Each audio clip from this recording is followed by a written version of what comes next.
लोकानुग्रह कांक्षया। अच्छा, साधु महात्मा कभी भी ये प्रश्न पूछेंगे अपने लिए कि क्लेश खत्म हो, तो दुख दरिद्रों से दूर है, न उन्हें लेना न देना कुछ, तो वो क्यों पूछे? लेकिन नारद जी ने इसके लिए पूछा कि इससे मानव का कल्याण होगा।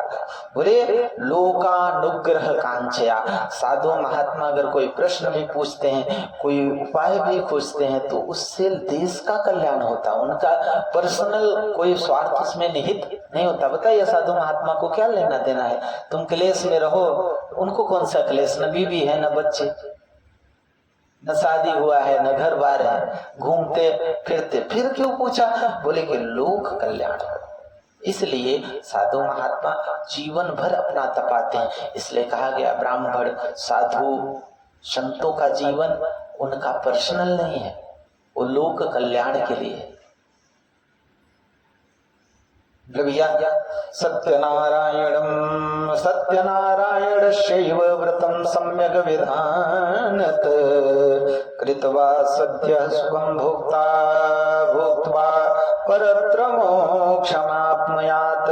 बोले कि मैं एक बहुत ही महत्वपूर्ण व्रत बता रहा हूं जो स्वर्ग और मृत्यु लोक में दुर्लभ है। क्या दुर्लभ है? एक कदम उठा के रखिए, कर्म पूरा हो जाता है। एक दिन सत्य वचन बोलने का संकल्प करिए, महीने में एक बार सत्य बोलिए, या तो कम बोलिए, या तो मौन व्रत रखिए, और भगवान के नाम को जपते हुए भगवान श्री सत्यनारायण का व्रत कराइए। सत्यनारायण का व्रत कराएं? बोले हाँ। बोले उससे क्या मिलेगा? कलयुग में सबसे पहले आदमी पूछता है, काम करने जाए तो काम लगे या न लगे, सैलरी कितना मिलेगी पहले बता दो। बोले किम फलम किम विधानं च कृतं केनैव तद्व्रतं तत्सर्वं विस्तराद ब्रूहि कदा कार्यं व्रतं प्रभो। फल क्या है, विधान क्या है, किसने किया और कैसे करना चाहिए, सब कुछ मुझे विस्तार से बताइए।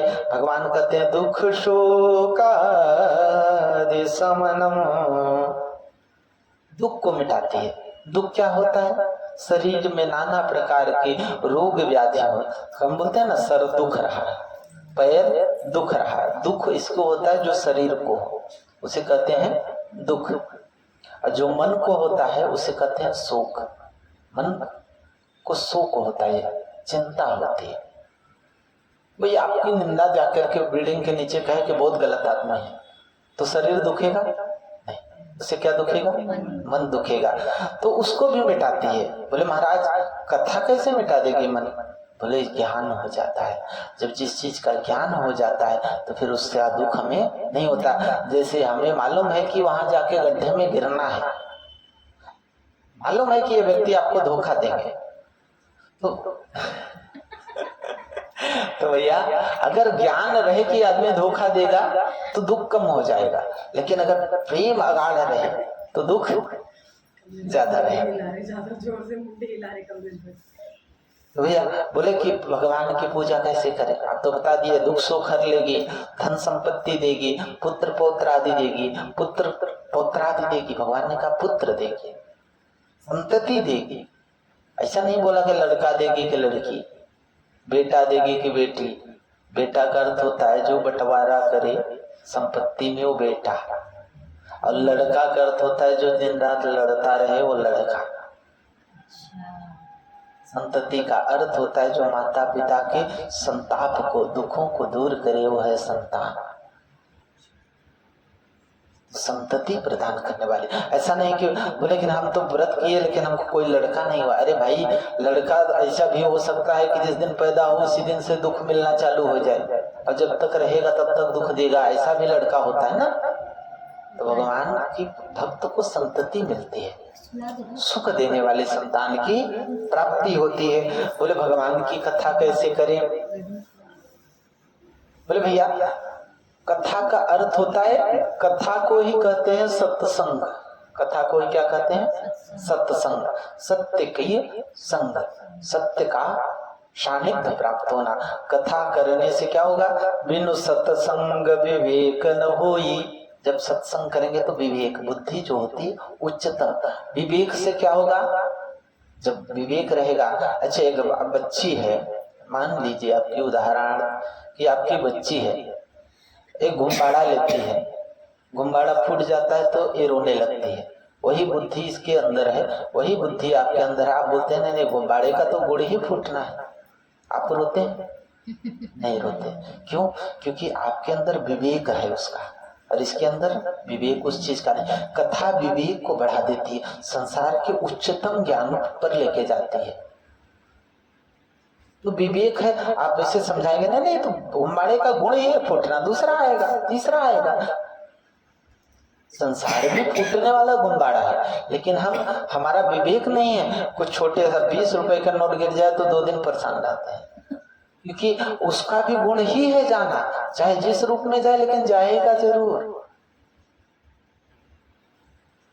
साहब बोले भगवान की कथा कैसे कराएं? बोले अस्मिन् कस्मिन् दिने मृत्यु श्रद्धा भक्ति समन्वितः, श्रद्धा भक्ति के साथ किसी भी दिन भगवान के चरणों में बैठ करके, पंडित जी के, भगवान जी के, गुरु जी के, कहाँ पे बैठ के कथा सुने? चरणों।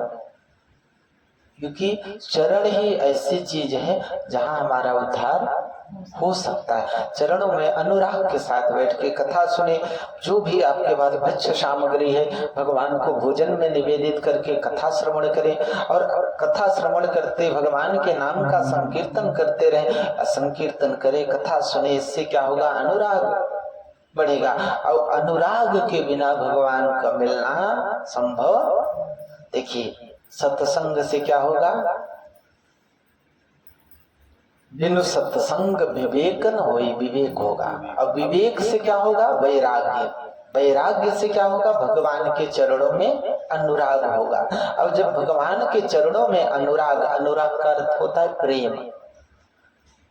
प्रेम 2 भागों में, अनुराग का अर्थ होता है विशुद्ध प्रेम, जिसमें अशुद्धि न हो, विशुद्ध प्रेम होगा। और जब विशुद्ध प्रेम होगा तो भगवान की कृपा प्राप्त होती है। और ऐसे बैठकर भगवान की कथा सुने, कथा श्रवण करें, ब्राह्मण को दान दक्षिणा यथा उचित दें, बंधु बांधव बुलाएं, उन्हें प्रसाद दें।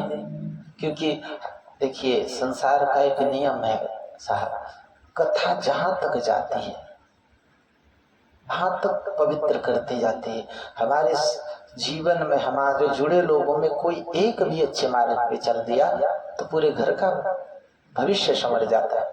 वैसे कथा जहां तक हमारे बंधु बांधव वहां तक भेजिए, हमारे मित्र इष्ट हो वहां तक ले जाइए। क्योंकि कोई एक सुधर गया, कोई एक भक्त के भक्ति और अनुराग को प्राप्त कर लिया तो उसके साथ आपका भी जीवन संवर जाता है। इस प्रकार से जो मनुष्य भगवान की कथा करता है कलिकाल में उसके समस्त मनोरथ पूर्ण होते। इससे छोटा कोई उपाय कलिकाल के लिए नहीं है।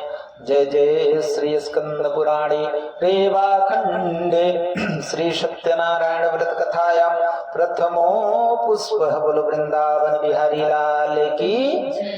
चढ़ा दीजिए पुष्प।